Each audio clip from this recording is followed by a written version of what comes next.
Well, what's up again there, guys? Brian here today, 3 Topics Gamer here to share with you another one of my top 5 list videos to share with you guys today.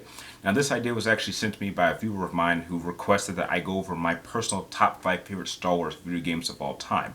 Now, much as I'm surprised, despite the fact that I've actually talked about Star Wars a lot over the course of my channel, actually shocked that I've never actually gone over my top 5 favorite games in the franchise. So, here we are.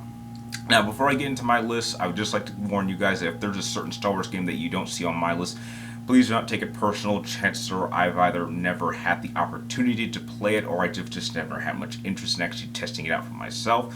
And if you do happen to at least respect my list by the end, I would really appreciate if this video a thumbs up and make sure you subscribe, keep track of me on my future videos. Now, starting off with number 5.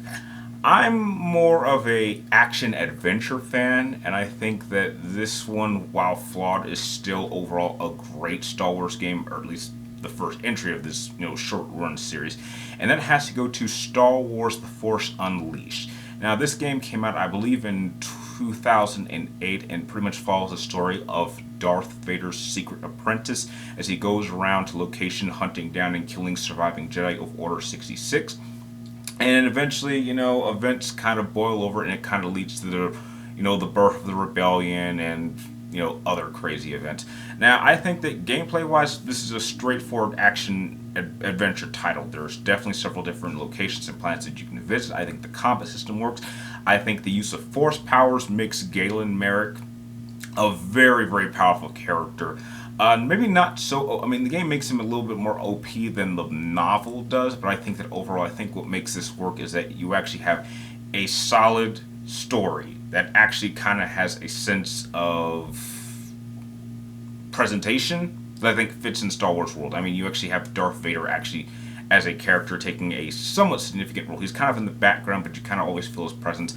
I think Galen Merrick's development as going from Darth Vader's secret apprentice to eventually becoming somewhat of a Jedi by the end is a pretty good journey. And there's a lot of key spots in this game that are actually pretty epic in my opinion. So if you've never had a chance to actually play it, which, I guess would be a little bit difficult to play it now, but if you still do have your, I'd say go back 2-generation consoles still working, it's definitely worth giving a try. So that's why I would place it as number 5 on my list.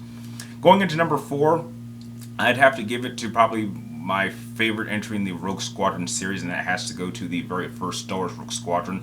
I'm aware that there are some people that actually do prefer, I believe, the second one that came out on the GameCube, but sadly I was not able to play that one, or I've never had the chance to.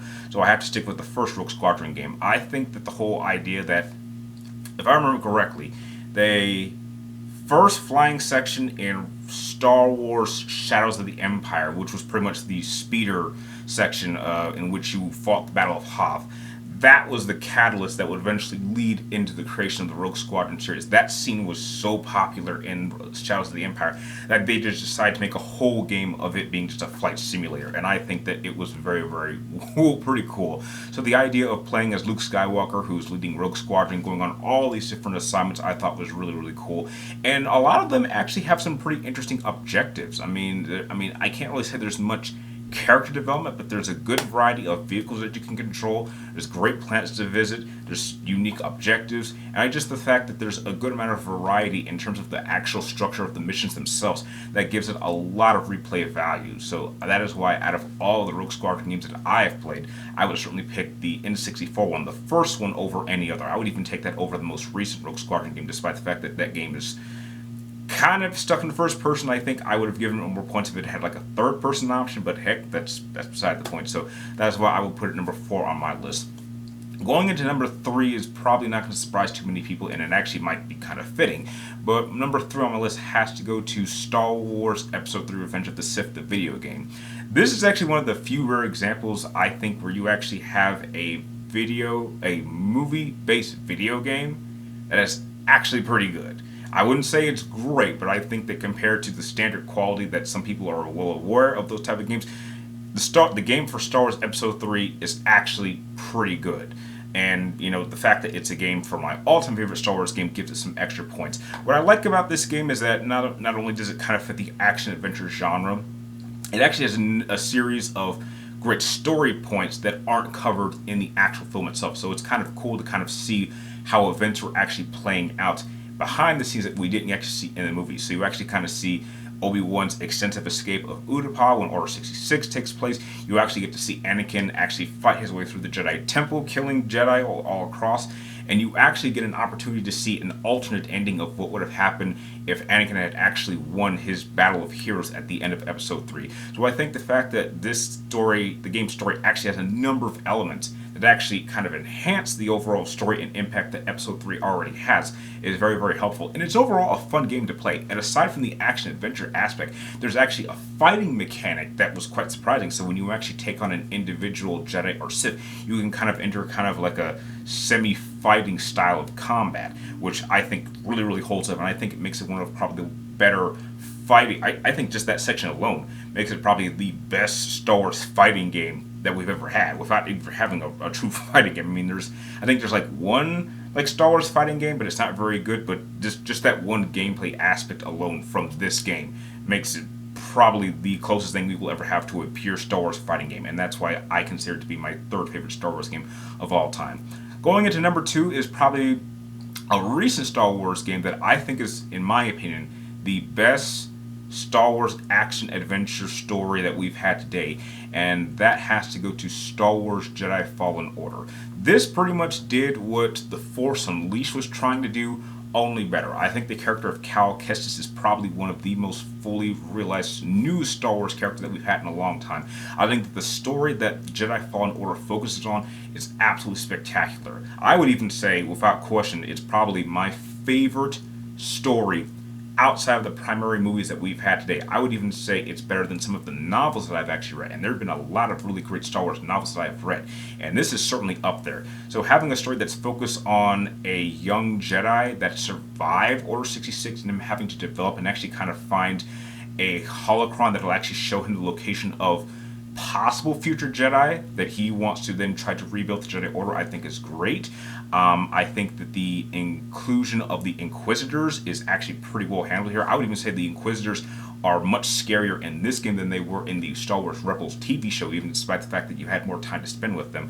And I think that when a certain character does show up at the end, it is definitely haunting and makes the character seem a lot more scarier than we've seen in other interpretations of that character. And I think that the combat system is absolutely fantastic. I think out of any Star Wars action adventure game, that actually gets Star Wars lightsaber combat perfectly right. I like how there's different forms, different stances, different uses of the lightsaber, and it actually requires you to know what you're doing. This isn't just a straight up hack and slash. You actually need to block and parry and deflect, and no other Star Wars game has really allowed you to play as a Jedi as in-depth and as perfectly balanced as it has been in Jedi Fallen Order, which is why out of any Star Wars game, that is without question my favorite Star Wars action adventure game of all time in the franchise, but it only holds the number 2 spot on my list. But again, if you have not had a chance to play Star Wars Jedi Fallen Order, that is an absolutely must-play title for anyone who is a fan of story-based Star Wars games.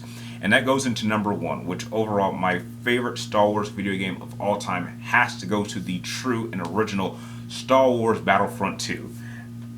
Before the sequels came out, this was the game that allowed you to play as multiple different factions. It allowed you to play as multiple different eras in Star Wars between the originals and the prequels.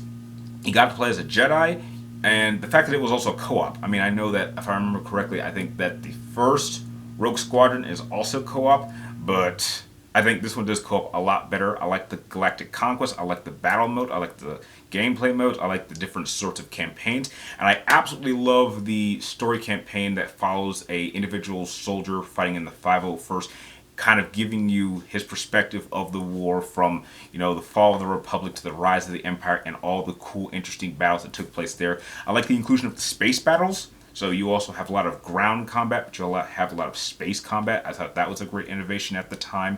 And I think that the gameplay still holds up to this day. I think out of any, I would say that the only thing that the newer Battlefront games have over this game is that it just looks better. I mean, could you imagine what this Battlefront 2 game would look in modern graphics, I mean, it would be absolutely amazing. And I think it still holds up to this day, despite the fact that this game came out in 2005, right before Episode 3 came out. It is still, without question, my favorite Star Wars game of all time. And heck, I would easily pick that game out and play it anytime and plug it up and have a damn good time with it. And that is why it is always going to remain my favorite Star Wars game of all time. So those are my personal top 5 favorite Star Wars games. If you guys have a series of Star Wars games that you have enjoyed, share your list with me and everyone else in the comments down below. And like always, thank you guys for watching. You're awesome, and I'll see you next time.